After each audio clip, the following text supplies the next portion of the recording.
Good morning. Hello, everybody. Welcome to the forum, a platform by which we use to exchange ideas on cultures, politics, and pretty much everything else under the sun.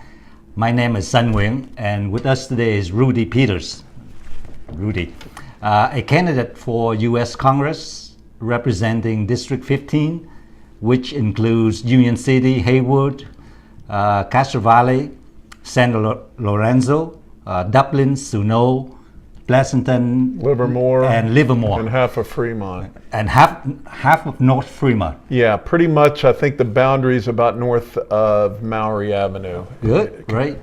Welcome and thank you for being here with us. Hey, thanks for having me. Okay. As I understand, you've been doing pretty well in the private sector. Why give that up? Why are you running for office now? Good question.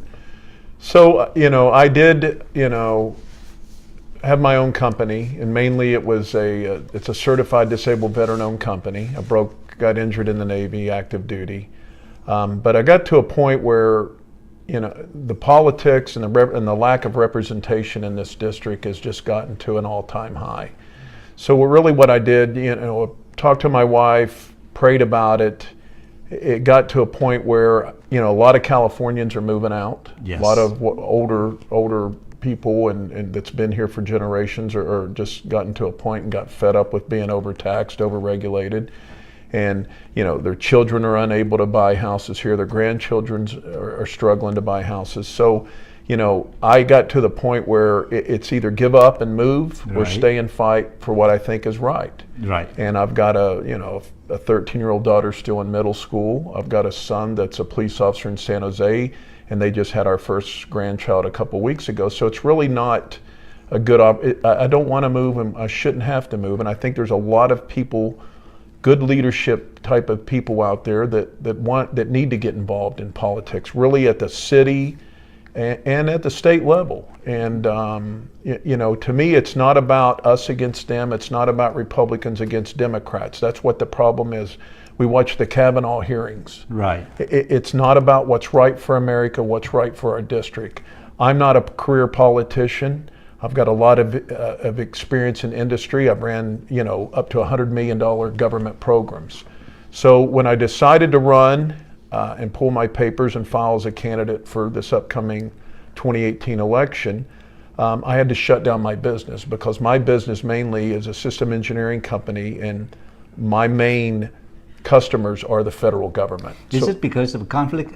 Yeah, I just didn't want to have a conflict of interest or show any sign of that. Right. So, this campaign's been pretty much 90% funded by me and my wife's savings account. So I've shut down my company. I didn't terminate my company. It's just pretty much I'm not active in that company, and I'm not doing any business with the federal government. But really it's about getting involved and giving back to my state and my community and my district. I ask people a lot of times with the incumbent Eric Swalwell, can you name a legislative accomplishment of Eric Swalwell? Can you name something that Eric Swalwell's done in this district? That's something we will touch base later on. But as you know, we've been living here for a long time, and the traffic jam in the Bay Area is horrible, and it gets worse every single day. We all know that it negatively affects our productivity, our quality of life, not to mention the environment in which we all live. So as a congressman, what would you do to help mitigate this problem? Well, there was a $200 billion infrastructure plan that President Trump plans to roll out. Yes. So when President Trump came into office, he asked all the governors to submit an infrastructure project list of 50 or more key projects that they would use some of this money. Right. And it's projected with local and state money that this is over, well over trillions of dollars that would come in for infrastructure improvements. When I went and looked at that list, there's 50 projects that Governor Brown submitted. Not one single project is in this 15th district. Not in one. Not one single project is on that list. When you go down here, I've called the Alameda County Transportation Commission. I've sent emails to the MTC. I am absolutely livid and upset the fact that now 580 coming out of the Central Valley Yes. has 5 lanes of traffic. Majority of those commuters are headed to Silicon Valley. Yes. There is 1 lane for the 580, 680 South interchange. It's been that way since I've lived here. What we've done in the last 27 years since I've lived here is we've added more lanes to 580, but they all have to feed down to 1 lane. 1 lane. I call the Alameda County Transportation Commission, and they give me nothing other than the fact that they're working on Highway 84, and they might have to do another study. So that's one area that upsets me. What about 880, 238 interchange? It's been a mess since I've lived here. So where's our representation? I want to bring federal funds here, but it's going to be federal funds that I can hold the state accountable for projects that's going to get done. Absolutely. What's happened with this gas tax, and I'm a supporter of... That's a good leading. Yes. That's my next question. The national average gas price is $2.80, but we Californians pay almost $1 more at the pump, and most of what we pay for is taxes. Exactly. Talk to us about the gas tax repeal initiative on the ballot this November. So I think Prop 69 was what approved the gas tax, and that, I think it raised diesel prices to like 20 cents a gallon, and I want to say regular gas, type of gas that we use in non-diesel, 13 to 15%. Yeah. And it also raised our vehicle licensing fee. Yes. So when you go get your sticker. So my big question that I ask people is, I think every 2 years what seems to happen, we're busy, we're working, we're raising our families, we show up at the ballot box, and if we've got kids in school, we're always checking the box for for funding for school, a proposition and a measure, and we're doing the same for our roads. Right. I want to see where that money is going. What Prop 69 has turned into is the fact that money can be used for buying school buses, paying overtime to school bus drivers. Right. If California wants to get serious and give the voters assurance, then let's projectize what the money's going to be used for. Yes. I have yet to see any work being done that's going to help this 15th district. They do claim Highway 84. I've had 2 head-on collisions on Highway 84 Really? commuting to Silicon Valley. They're doing, I would roughly say, about a mile a year over there. And tell me what this money, show me the results of $1 being taxed $1 on our gas. Show me the results around here. The money's being used elsewhere. I've had people complain in Castro Valley when we were at the Fall Festival that some of that money is coming back to Castro Valley in SB1 Right. funding. And they need sidewalks, and with me trying to repeal the gas tax, I want to harm and possibly kill children in Castro Valley. But my question is, if Castro Valley and places like that, does someone in Fresno really understand that Right. care about Right. sidewalks in Castro Valley? I think it's important for Castro Valley, but let's do maybe it's going to be something that is like a levy on your property tax or something to that matter for the people in Castro Valley. I'm not sure that's what a lot of people want that money spent for. So I say yes on November 6th. Okay. Again, look at our DMV. Look at the lines in our DMV. The DMV in Pleasanton is the closest one to us here, and it's the same size as it was when I moved here in 1990. How's the audit goes as far as the DMV is concerned? Well, I think there's an audit underway, but more importantly is, if we can get John Cox in here, I think we're definitely going to see that process change, because that's become one of his top priorities. Yes. And he supports repealing the gas tax. Right. So what happens here, and if you remember, we also approved Regional Measure 3, Right. which raises the bridge tolls $3 over the next more. 2 years. Right. So what we're doing is we're punishing all the workers. Number one, we can't live close enough, or we can't work close enough to our homes. Therefore, we have to commute. We have to pay $4 a gallon gas, and now we're going to pay up to $3 more across the bridge. Right. Where is the results? Well, there's no. Where is the results? There is no accountability as far as the budget goes. Exactly. Anyway, in that case, is electric car the way of the future? Well, I think multiple energy sources is the way to go. electric, solar, stay with fossil fuel. I know there's a big fight in environmentalists, but the science is not in yet on global warming in such cases. I know the models were wrong. Show me the science. From an environmental impact and environmental causes that I really support first and foremost is plastics. I want to support R&D and rid this country of plastics. They claim by 2050 timeframe there'll be as much plastic debris in the oceans than the weight, in a weight size as there is fish. There's biodegradable plastics out there already. I think we need to further that study. We've got 2 wonderful labs here in Livermore that do great R&D work. And that's one environmental cause that's important to me, is ridding this planet of harmful plastics, because they get in our food system. They don't break down into the ocean into a safe byproduct. So very important. Right. So I've learned that the bullet train system is in big trouble. It's late and it's over budgeted. I mean, my long held belief is most of the projects undertaken by the government ought to be privatized, but I say that topic's for another day. Where do you stand on this? Well, I agree. Keep government out of it. Right. Bullet train alone is way over budget, and I think what a lot of people fail to realize is, okay, let's say the bullet train gets built. Okay, you have to maintain that bullet train, and we're going to have to probably end up doing that through subsidizing that group or that business or the bullet train, in order to keep the fares down low enough for people to actually use the bullet train.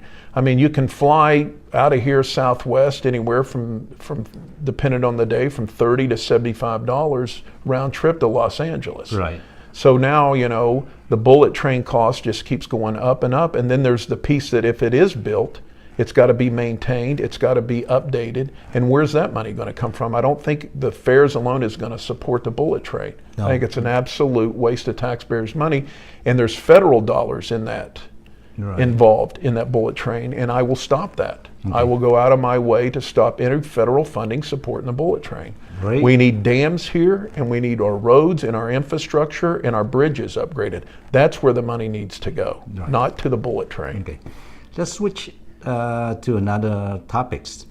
As a refugee some 30-odd years ago, I do sympathize with the hardship people are going through, the agony of separation from one's country and family, and the hopes and dreams people have for coming to this country.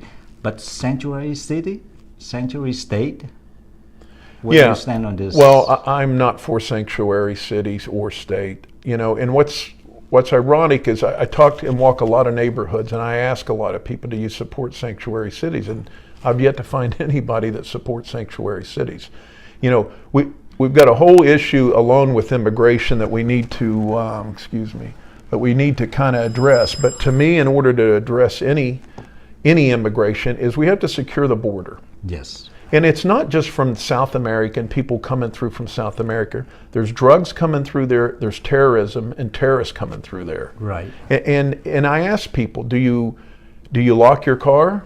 Do you lock your business and your house? Do you have a fence around your yard? Then why do we not want to secure our border? Why do we not want to know who's? I mean, I lock my house, I lock my vehicle because I don't want people that I didn't approve of or authorize to come into my house or get access to my vehicle. Yeah, the problem is a lot of times people think that when you lock your door, you will stop everybody coming to your house. That's nonsense. You lock your door means that you don't stop inviting people coming to your house. It's just you selectively invite certain people in. Exactly. And that's a very good point. Big issues with immigration. I mean, there's a lot of people, I have a lot of Filipinos, a lot of Chinese people that are upset at immigration because they couldn't sneak across the border.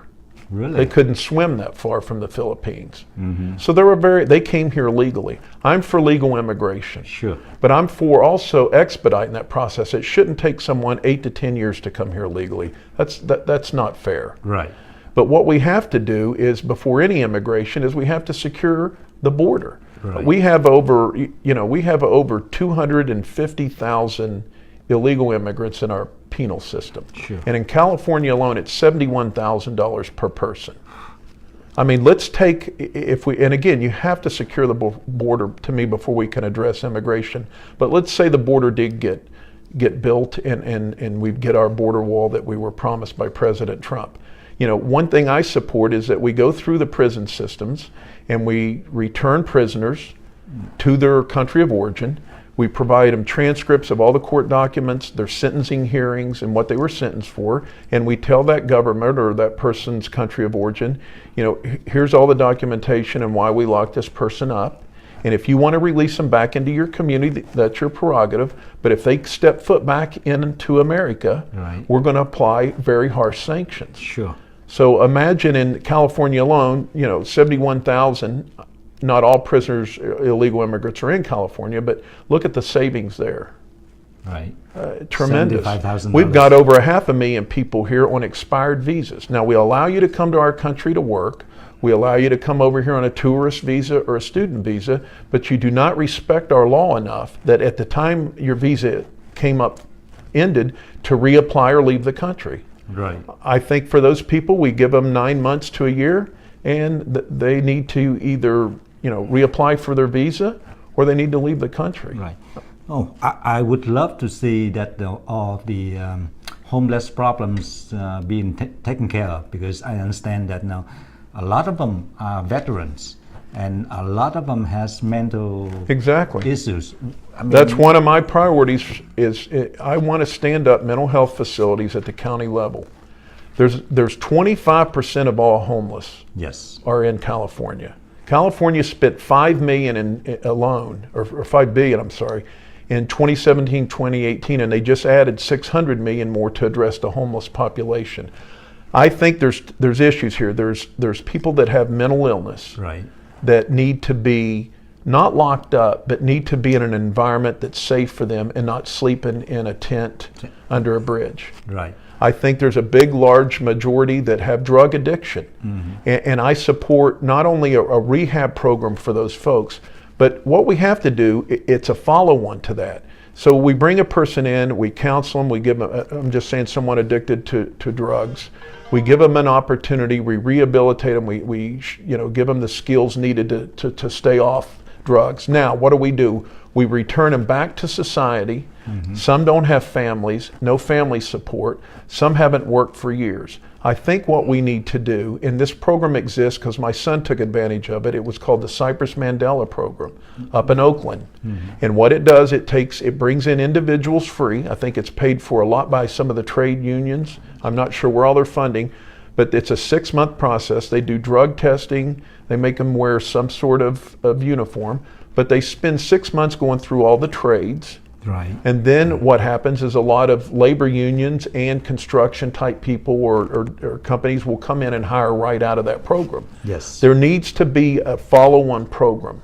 Right, right. But we've got it. I'm a big proponent, and one of my priorities is federal funding at the county level, match with county funds, and stand up mental health facilities and mental health treatment. Right. My son being a policeman, and this is a big topic with me, policeman in San Jose, he talks, 8 to 9 of his calls are, out of 10 are homeless. Someone with a mental illness has, threatened or committed, Sure. bodily injury or to someone, and he, his process is he picks that person up, he takes them to the county jail. The county jail will refuse them until they get a medical clearance. He'll have to call an ambulance. An ambulance will have to drive that person over to the county hospital, get a medical clearance, then he rearrests that person and brings them back to the county jail. It's overtaxing our police force. The community policing, they don't have time to do good community policing because they're tied up. But 25% of all homeless is right here in California. We don't need to make it easy for them. We need to help them. Yes, yes. And we need to help them long term. Just allowing them to stay in tents and camp in certain city properties, that's not helping the homeless. No, that's not. There's a lot of homeless here too that are working that just can't afford a home.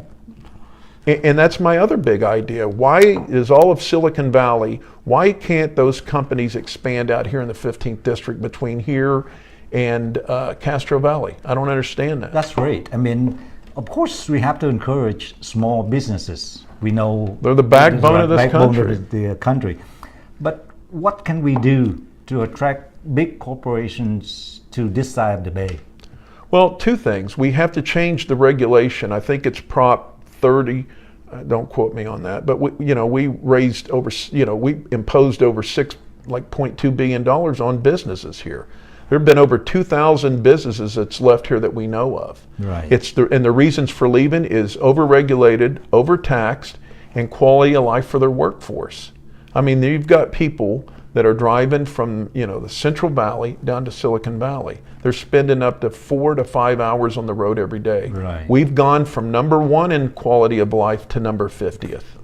And what I want to tell people is I blame that on the Democratic Party, not the Democrats. I think the Democrats that vote Democrat have been lied to and taken advantage of. What I ask voters to do, all voters, is look at your incumbent. Mm-hmm. Look at how they voted in the Senate or in the House. Or even in the assembly level. Right. See if they're really voting for your district and your family's values, or are they voting a party line? If you look at the Kavanaugh hearing, it's almost become now us against them. Republican against Democrat. No matter what President Trump or whatever the Republicans put forward, the Democrats are going to vote against it. The entire Democratic House voted against the H.R. 1 Jobs Act tax cut. Right. Lowest unemployment. Right. Most jobs created. Why? Every single one, not a few, every single one voted against the Jobs Act That's tax really cut. sad. I lived under the communist regime for 5 years. And I do understand fully well how things work under that system. Take a look at Nicaragua, Cuba, and recently Venezuela. Yeah. It's a disaster. It has been demonstrated mathematically that communism doesn't work. Or socialism. So, the same thing. It is unsustainable, right? But yet, it has become somewhat popular among Democrats, especially millennial. I wonder why is that so? Is it the generational dynamics theory at work, or is it the media or our education system help foster this line of thinking? I think all the above. I mean, I look at my generation compared to I have sons that are in their mid-20s now and latter 20s. I mean, that generation, at my generation, we worked. I worked at age 13, 14. I had paper routes and mowing grass and doing things like that. And I understood about taxes at that point too. And I notice a lot of these millennials today, their parents pay for their first vehicle, they go to college, they pay for the college, pay for their dorm, pay for their cost of living in college. Right. And then they've gone through an educational system, and it's a fact. Right. that this non-progressive, but this liberal view of how America should be, right. and they leave college at that time. And if you ask them, do you think education should be free? Of course it should. And really, when you push them for details, well, who should pay for that? Exactly. Well, the government should pay for that. Exactly. What people fail to realize, and I'm not just blaming young people, there's older people that have this same view, is the government is not a company, okay? Right. The government is our tax-paying money. Yes. They don't earn profit. They don't make a profit. They are spending and being supported by our tax-paying dollars. Right. And when you look at socialism, it blows my mind. Do we really want the federal government running anything? Absolutely. Do we really not. want a single-payer healthcare system ran by the federal government? Look, you want to fix healthcare?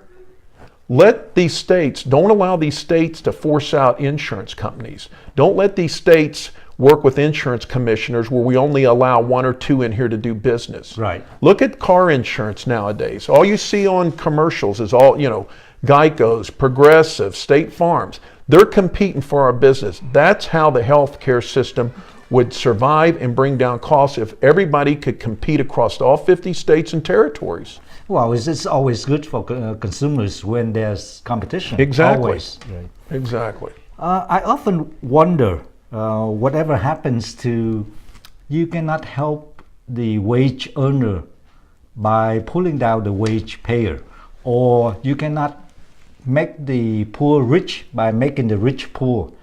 And we all know that if the Democrat takes control of the House next year, first they will try to rescind the tax cut that President Trump signed last year. Second, they will try to make health care and education free for all. But the problem is they don't know how to pay for it. Exactly. As a congressman when elected, what would you do to help million average Californians? I'm talking about tax cut version 2.0 that Congressman Kevin Brady has championed. Yeah. Well, as you know, I think there's a bird compliant rule, so they have to make that permanent, and that's what the vote's going through right now. Otherwise, it rescinds, I think, after 5 years. Don't quote me on that exact time period, but I think it's called the bird named after the senator in West Virginia, bird compliant rule.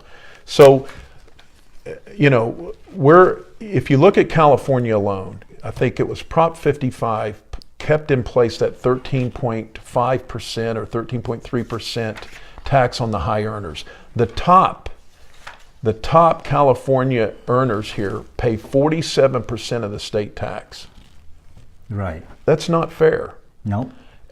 You know, people ask me, why shouldn't education be free? Well, first of all, we've got to figure out how to pay for that. But, you know, my son went away to college, and he wasn't a good student in high school, and I had 529 college savings plans, and when he went away to school, I talked to him about getting a student loan, because to me, I wanted a little skin in the game, for lack of a better term. I wanted him to understand that he's got a cost over his head that's going to hopefully help motivate him to get through school in a timely fashion and get a degree. Right. So I don't have an issue with student loans. I see a lot of student loans are easy to get, but a lot of people are using that almost as a way to pick up $5,000 or $6,000 short term, and they don't complete their education, and now they want it forgiven.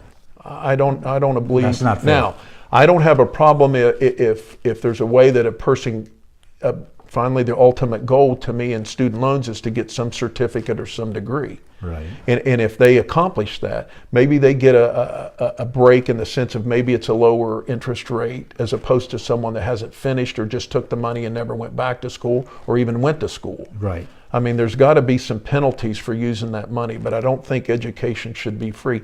However, I think the money that the federal government gives to these universities, we need to regulate what's being taught in that university. Absolutely. I mean, we've totally are bringing students through these universities that really, to me, have no respect for the Constitution. Right. That don't understand the core values of America. Mm-hmm. And you look at it in our sporting events where people take a knee and do an anthem. Right. I mean, I'm for everybody having equal rights, regardless of race, religion, creed, color. To me, everybody, this is America. Yes. But our founders and what America is built on, and that bothers me about people that immigrate to this country. I don't want to change your culture, but I think you should come here and understand that you're to support, assimilate, and you need to support our laws and our American core values, including the Constitution and the Bill of Rights. Yes. You should want to come here and be an outstanding citizen. I want anybody that comes to this country to work hard and pay taxes.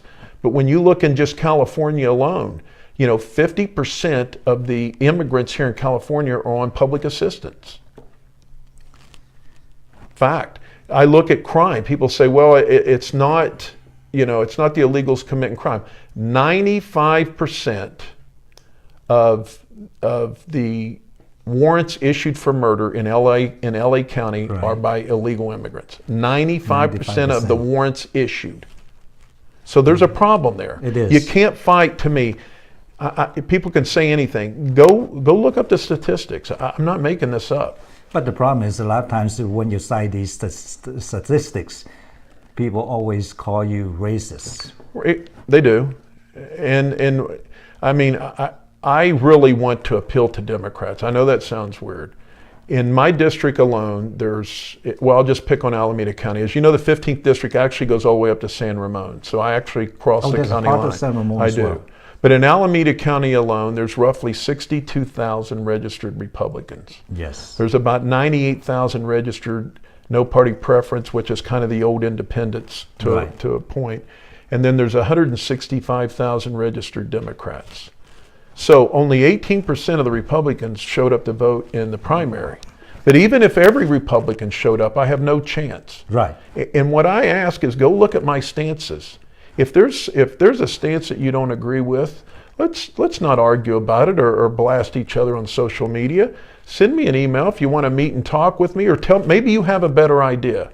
I've been successful in private sector by trying to surround myself with the best and brightest people. Right. I've never been that person, but I have a good eye for talent and a good eye for leadership that able to accomplish pretty difficult tasks, in some of my job assignments. And it's really been from the people around me, identifying good talent, men and women, and bringing them in there to solve problems. Right. But I need the Democrats, I need the independents to look at me. And I want them to not, I ask them, look at Eric Swalwell's voting record. I have a link. Yes, we will talk about it.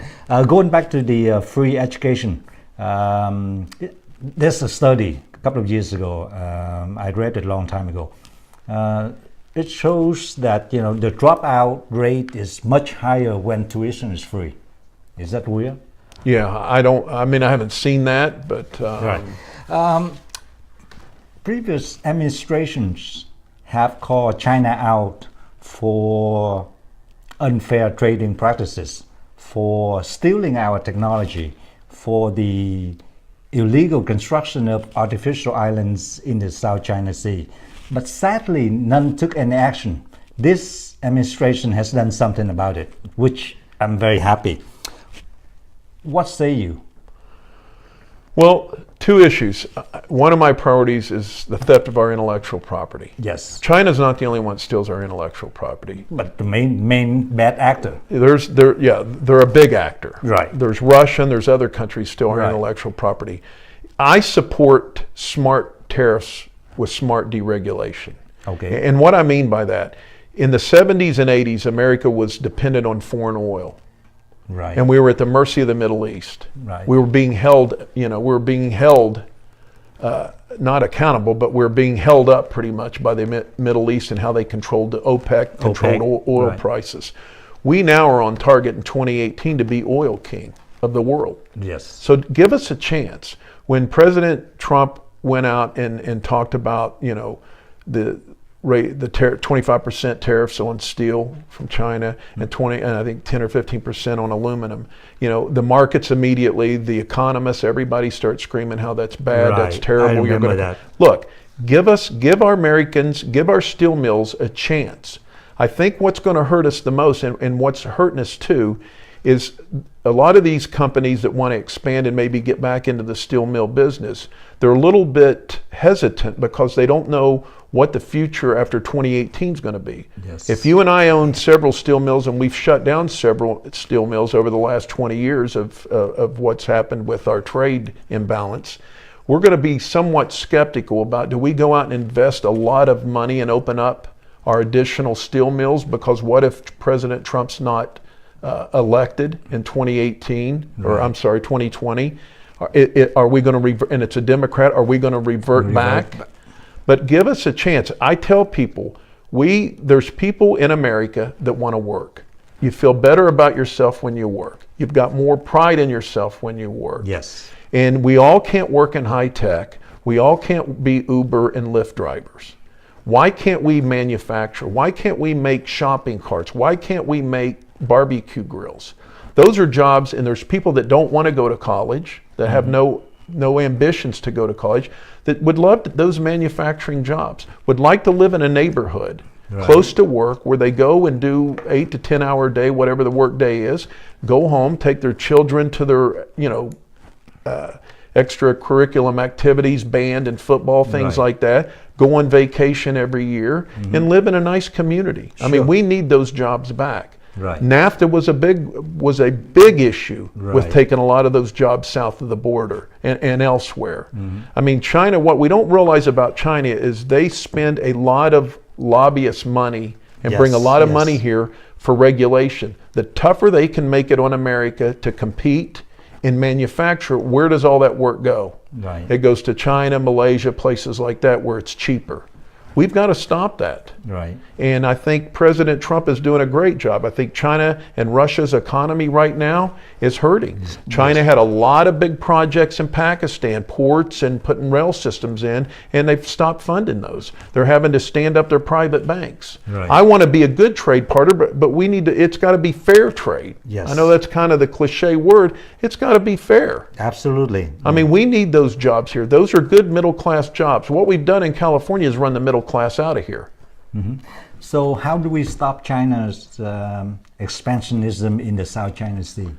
Well, I mean, we're going to have to look at agreements, and we're going to have to, you know, look at our overall plan for Southeast Asia from a defense standpoint. I mean, they're standing up carriers right now. Right. I think they took their first carrier, I read, was actually a Russian aircraft carrier that they claimed they were going to use as a casino. Right. That didn't happen. Right. So, I mean, Russia's going to become a big player in military defense. And that's something we've got to keep an eye on.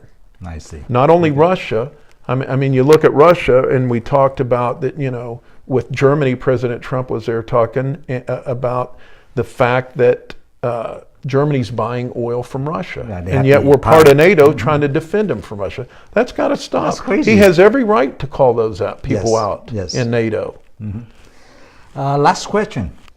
Given that Congressman Swalwell's record is mediocre at best, for he is so consumed with anti-Trump messages, Russian collusion narrative, as a congressman, when you represent us in Washington D.C., what are your top priorities? Well, I've got several. I've got my top priorities just for our district alone. You know, I support the Second Amendment. Yes. I've got plenty of statistics that show that, you know, I think over 56% of the mass shootings in America since the 1700s were committed by people that had been declared having mental health issues or showed signs of it. I mean, what are we going to do?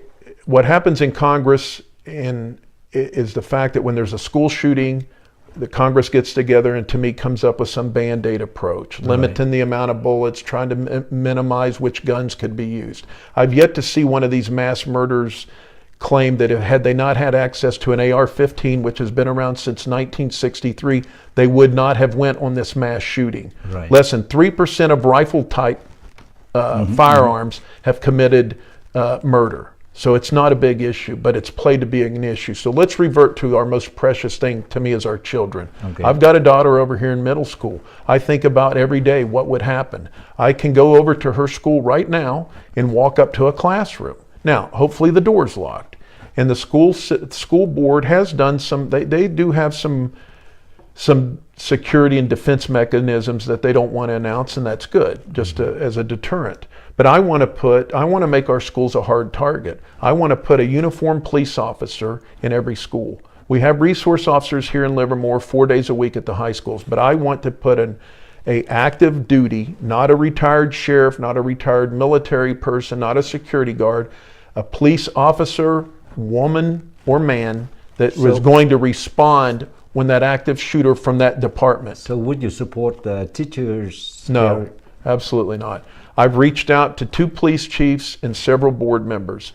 What I found out by arming a teacher is, number one, they're not trained. Right. They're not trained with that department that's going to respond. Sure. And when they rush into a building with an active shooter, they don't always know who the teacher is or who the shooter is. Right. It needs to be somebody that's trained with that department so they know what's going to happen when the police get there. Because as you noticed, police are called, police get there, they set up a perimeter, they're trying to figure, in the meantime, this crazy person's in there killing our precious children.